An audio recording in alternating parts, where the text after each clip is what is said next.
Salut à tous, je m'appelle William, je suis le fondateur de plusdeclients.com et si vous êtes un coach, un consultant, un formateur, un thérapeute et que vous aimez la tomate, regardez cette vidéo car ça va inclure beaucoup d'exemples avec la tomate.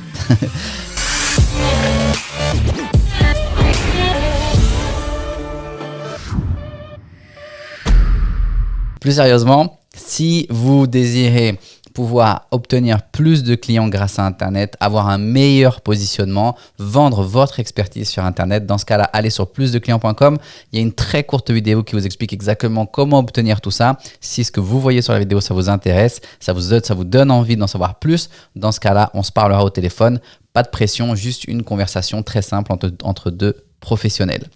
Donc, dans cette courte vidéo, aujourd'hui, je voulais partager avec vous les 1, 2, 3, 4, 5, 6, 7, 8, 9, les 10 questions à poser afin d'avoir les bonnes réponses. Si vous posez les bonnes questions, vous aurez les bonnes réponses et ça vous permettra d'obtenir plus de clients et surtout de savoir exactement qu'est-ce que votre audience a envie de consommer, comment est-ce qu'elle a envie de le consommer. Enfin bref, ça va vous faciliter la vie.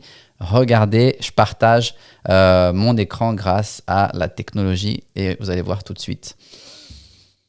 Et voilà, là on en est. Alors en fait, quand je dis qu'il faut poser les bonnes questions, ça veut dire que aujourd'hui il existe plein d'outils, certains gratuits. Vous pouvez utiliser, je vais vous donner, vous pouvez utiliser Google par exemple, qui vous permet de faire ça. Mais aujourd'hui en fait, ce qu'il faut savoir, c'est que ça n'existe pas. La meilleure manière de lancer un produit, un business, même si c'est quelque chose que vous avez déjà, vous pouvez améliorer la qualité de votre produit. Et comment est-ce que vous améliorez? Tout simplement en posant la question à votre audience, à vos prospects, à vos clients qui sont déjà des consommateurs de votre produit pour vous aider constamment à améliorer et être sûr surtout que vous allez dans la bonne direction et que ce que vous êtes en train de créer, ça a du sens pour votre audience. Donc, dans ce cas-là, pour ce faire, vous allez créer un très bref questionnaire. Et ce n'est pas n'importe quel questionnaire, c'est un peu une enquête que vous allez faire pour savoir exactement est-ce que les personnes sont intéressées par ce que vous avez à vendre ou à proposer, par la solution que vous avez, de quelle manière, comment est-ce qu'ils ont déjà cherché des solutions, quelles sont les objections qu'ils ont, quelles sont les choses qu'ils ont déjà essayées, les réussites, les succès, les échecs, etc. Vous voulez savoir ça. Pour cela, vous pouvez structurer votre questionnaire avec les 10 questions que je vais vous montrer tout de suite. Donc, la première question, en fait, c'est ce qu'on appelle le qualifiant. Ça sert à qualifier, savoir si la réponse que la personne va me donner, que mon prospect va me donner à cette première question, s'il répond oui, dans ce cas-là, je vais lire le reste de ces questions. C'est très important. S'il me répond non, ça ne m'intéresse absolument pas de savoir. On va parler de gazpacho aujourd'hui. On va prendre l'exemple de gazpacho. Imaginons que vous soyez un très grand chef spécialisé dans le gazpacho et que vous voulez enseigner aux personnes comment cultiver leurs tomates, comment faire leur propre gazpacho à la maison également. Et donc, dans ce cas-là, la première question, ça va être un qualifiant. Ça veut dire, on va poser la question tout simplement, est-ce que vous avez envie d'en savoir plus sur le gazpacho? Est-ce que vous avez envie de cuisiner, de faire ou de créer votre propre gazpacho? Et là, pourquoi est-ce qu'on appelle ça de qualifiant? Parce que si votre prospect, il vous répond non, le reste des questions, de ces réponses, en fait, ne vous intéresse absolument pas parce qu'il n'est pas intéressé par le gazpacho. Ça pourrait être, est-ce que vous aimez la tomate, tout simplement? Non, j'aime pas la tomate. Alors, on pourrait dire, il n'aime pas la tomate, mais il a envie de cuisiner le gazpacho pour le reste de ses invités. Ok, mais il y a très peu de chances que ces questions, ces réponses nous intéressent réellement. On veut vraiment savoir ce qui les intéresse. Et donc, le qualifiant, c'est est-ce que vous avez envie d'apprendre, est-ce que vous avez envie d'en savoir plus sur le gazpacho? S'il répond oui, génial, le reste de ces réponses va m'intéresser. S'il répond non, je ne perds pas mon temps, je mets ça de côté. D'accord? La deuxième question, en fait, on va qualifier par segment. Ça veut dire, on va poser, est-ce que vous aimez le gazpacho? Est-ce que vous aimez la tomate? Oui. Avez-vous déjà essayé de cuisiner votre propre gazpacho? Avez-vous déjà essayé de planter vos propres tomates? Avez-vous déjà essayé des recettes avec les tomates? Et donc, en fonction des réponses qu'il va me donner, là, ça va me donner déjà un indice de savoir qu'est-ce qu'il est déjà en train de faire, qu'est-ce qu'il a déjà essayé. Et donc, moi, je vais pouvoir par la suite adapter mon message, ma manière de communiquer avec lui en fonction de ce qu'il a déjà fait, essayé par le passé. Ok? Troisième question qu'on va faire, on va identifier son objectif. Ça veut dire, qu'est-ce que vous avez envie ou alors en fait, comment est-ce que vous pouvez décrire où vous en êtes aujourd'hui et où est-ce que vous avez envie d'aller? Qu'est-ce que vous avez envie d'accomplir ou d'obtenir? Est-ce que vous pouvez m'en parler un peu plus sur le type de recette à la tomate que vous avez déjà fait? Et quel type de gazpacho, je ne sais pas s'il existe plusieurs types de gazpacho, mais quel type de gazpacho aimeriez-vous cuisiner? De quelle manière? Dans quelle quantité? Dans quelles conditions? Je veux en savoir un peu plus sur son objectif. De cette manière, encore une fois, lorsque j'aurai ces réponses, grâce à ces réponses, moi, je pourrais adapter mon message, adapter mon marketing, adapter éventuellement les publicités et, très important, la qualité du contenu que je vais partager avec cette audience. Troisième, on va identifier les contraintes. Et identifier les contraintes, en fait, ça veut dire que par le passé, avez-vous déjà essayé de cuisiner le gazpacho? Avez-vous déjà essayé de cuisiner tout? On pourrait pas, je ne sais pas si on peut appeler le gazpacho une soupe, mais avez-vous déjà essayé de cuisiner de différents styles de soupe froide? Avez-vous déjà essayé de planter vos tomates? Et de cette manière, en fait, ça va nous permettre de savoir qu'est-ce qui l'empêche d'atteindre son objectif. Qu'est-ce qui l'empêche aujourd'hui d'aller de l'avant et de vivre pleinement sa vie de grand chef 5 étoiles de gazpacho. Okay?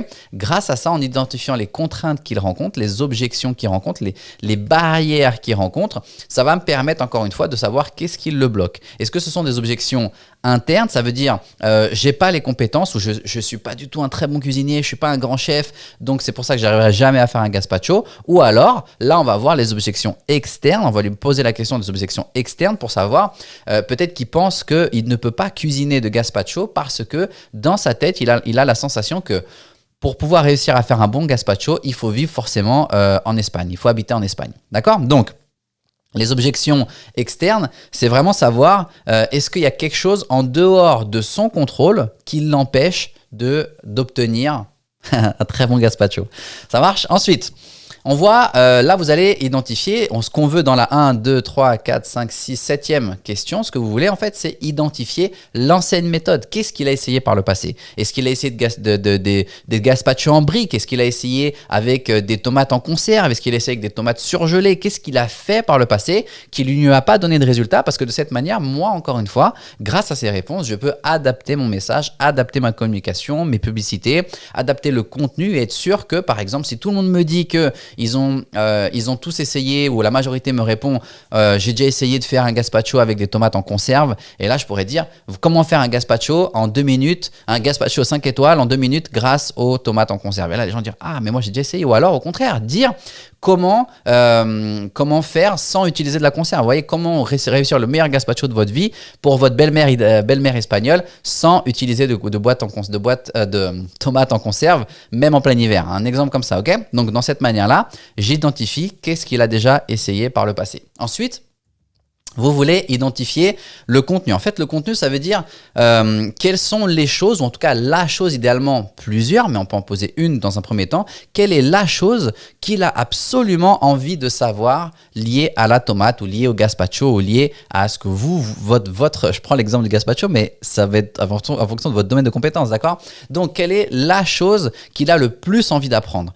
Dans cette manière, ça va me permettre, moi, d'identifier, grâce à sa réponse, ce sur quoi je vais me focaliser, d'accord? Si tout le monde me répond qu'ils veulent savoir comment faire le meilleur gazpacho de leur vie avec des tomates en conserve, moi, je vais faire du contenu lié à comment choisir les bonnes conserves, comment ouvrir la boîte de conserve, comment égoutter, comment préparer les tomates, comment assaisonner, etc. Tout ça lié autour des aliments ou des condiments en fait en conserve, d'accord? Donc de cette manière, j'identifie quel type de contenu l'intéresse et qu'est-ce que je vais lui mettre d'abord. Parce que, encore une fois, on ne lui vend pas ce qu'il a besoin, on lui vend ce qu'il a envie, d'accord? On lui vend ce qu'il a envie de consommer, pas ce qu'il a besoin. Je sais que il a besoin de choisir les meilleures tomates de la terre parce que pour faire une bonne recette, il faut des bons ingrédients. Mais si lui, ce qui l'intéresse, c'est de faire un gazpacho avec des tomates en conserve, dans ce cas-là, je vais lui donner exactement, dans un premier temps, ce qu'il a envie pour ensuite, après, pouvoir lui présenter ce qu'il a réellement besoin. Mais je dois d'abord le séduire avec ce qu'il a envie. Donc, identifier le contenu, ça veut dire quelle est la chose, absolument la chose que vous voulez absolument savoir pour pouvoir créer un très bon gazpacho? Et là, vous allez voir les réponses que vous allez récolter. Ok? Ensuite, Très important, c'est d'identifier les craintes, les peurs. Ça veut dire qu'est-ce qui vous retient, qu'est-ce qui vous fait peur, qu'est-ce qui vous empêche de dormir ou quelle est la chose que vous voulez éviter à tout prix. Et là, par exemple, dans l'exemple du gazpacho, imaginons qu'il ait une belle-mère, on dit il ou elle, et une belle-mère espagnole. Et là, vous pouvez dire, ma crainte, c'est de recevoir ma belle-mère à la maison et de lui faire un gazpacho, parce que je sais qu'elle adore le gazpacho. Et quand je lui fais le gazpacho, je foire ou je plante complètement ma recette. C'est ma crainte numéro 1. Ok, donc comment préparer un très bon gazpacho, parce que sa peur, c'est ça. Ou alors, c'est ne pas savoir utiliser, choisir les bons ingrédients, ou pas savoir tempérer, je sais pas comment dire en français, ouais, c'est ça, assaisonner, pardon, excusez-moi, assaisonner suffisamment avec les bons ingrédients. Ok, on veut identifier les peurs. Encore une fois, grâce à ça, en identifiant les peurs, ça nous permet encore une fois de faire notre marketing. Comment obtenir ça sans ça? Comment obtenir ça même si vous ne savez pas faire ça? Ok, donc c'est pour ça que c'est très important. Ensuite, une question que vous pouvez poser, ça c'est un bonus, mais c'est demander des informations supplémentaires. Ça veut dire, vous pourrez tout simplement poser une question en disant, là on vient de poser la question, quelle est la chose, 2 questions avant, quelle est la chose que vous voulez absolument savoir? Et là on peut dire, quelles sont les 3 autres choses, nommez 3 autres choses que vous aimeriez savoir ou que vous aimeriez que j'aborde. Et dans ce cas-là, vous allez voir, certains vont répondre, d'autres ne vont pas répondre, mais là vous allez avoir des points supplémentaires à développer pour votre communication, votre marketing, vos publicités éventuellement, ou alors le contenu même de votre expertise que vous cherchez à vendre sur Internet. Et troisièmement, lorsque vous faites ce questionnaire, que vous posez ces questions, vous pouvez, là ce qu'on appelle ça, c'est encore une fois, c'est la technique de la carotte, c'est très très simple. Ça veut dire que l'idéal, c'est, vous ne voulez pas obliger les personnes à vous donner leur adresse email lorsque vous créez un questionnaire. Vous voulez en fait qu'ils répondent aux questions. Si vous donnez l'adresse email, c'est un bonus, mais ce que vous voulez en fait, c'est les informations. Donc dans ce cas-là, répondez au questionnaire. À la fin, vous dites, si jamais ça vous intéresse, j'ai un bonus X et j'ai mon livre, un e-book de 2 pages, comment réussir la meilleure recette de gazpacho, même si jamais vous n'avez jamais mis les pieds dans la cuisine ou jamais coupé une tomate en 2. Laissez votre mail, c'est gratuit, laissez votre email, ça vous intéresse et je vous le télécharge. Ou alors, je suis en train de préparer un article sur toutes les réponses que vous venez de me donner. Je suis en train de préparer un article ou une vidéo, ou une formation, ou un webinar, ou un live, ou quoi que ce soit. Si jamais ça vous intéresse, laissez votre adresse email et c'est gratuit, vous pourrez participer. De cette manière, vous pouvez faire entrer cette personne. Ça veut dire que plus la personne prend le temps de répondre à votre questionnaire, ça veut aussi dire qu'elle a un grand intérêt en fonction, encore une fois, de la première question, du qualifiant. Est-ce qu'elle a répondu oui ou non? Et dans ce cas-là, si elle a répondu oui, ces réponses nous intéressent et c'est quelqu'un avec qui je vais probablement pouvoir faire du business d'ici à quelques jours, semaines, mois ou années. Ça dépend du type de business que vous mettez en place. Ça marche? Donc, préparez votre questionnaire. Envoyez votre questionnaire. Aujourd'hui, vous pouvez utiliser des outils tels que Google Form, par exemple, qui est gratuit. Il en existe plein d'autres, les Jotform, Typeform, etc. Il y en a qui sont payants, il y en a qui sont gratuits. Google Form, c'est gratuit. C'est très facile à mettre en place. Vous mettez des questions, vous les envoyez soit à votre liste en disant, essayez toujours de faire ça de manière de ne pas être trop chiant ou en bombarder, d'accord? C'est tiens, j'ai ça gratuit si ça t'intéresse. J'ai un petit questionnaire, si tu peux répondre au questionnaire, je te l'envoie, il n'y a pas de problème, ça te prend 2 minutes. Et vous, ça va vous permettre de collecter des informations. Ces informations, vous pouvez créer du contenu gratuit, faire des lives par exemple, comme je suis en train de faire des lives gratuits, créer du contenu, des blogs, des articles, des vidéos sur YouTube. Vous pouvez faire vos publicités avec les réponses qu'ils vont vous donner. Et très important, les réponses qu'ils vont vous donner, ça va vous aider à vraiment créer du contenu une fois votre contenu final, ça veut dire votre formation en ligne, votre cours en ligne, du contenu vraiment aligné aux problématiques de votre audience. De cette manière, ça veut dire que vous allez avoir un très bon produit parce que vous répondez exactement à ce qu'il veut et aussi à ce qu'il a besoin. Si jamais ça vous intéresse, vous voulez en savoir un peu plus, vous allez sur plusdeclients.com. Si vous êtes un coach, un thérapeute, un consultant, que vous voulez obtenir plus de clients, un meilleur positionnement et également pouvoir vendre votre expertise sur Internet, allez sur plusdeclients.com. Il y a une très courte vidéo. Si ce que vous voyez sur la vidéo, ça vous parle, ça vous intéresse, dans ce cas-là, on se parlera au téléphone. Une conversation très simple entre 2 professionnels et on verra si on peut travailler ensemble. J'en ai aucun doute. Prenez soin de vous et à la prochaine.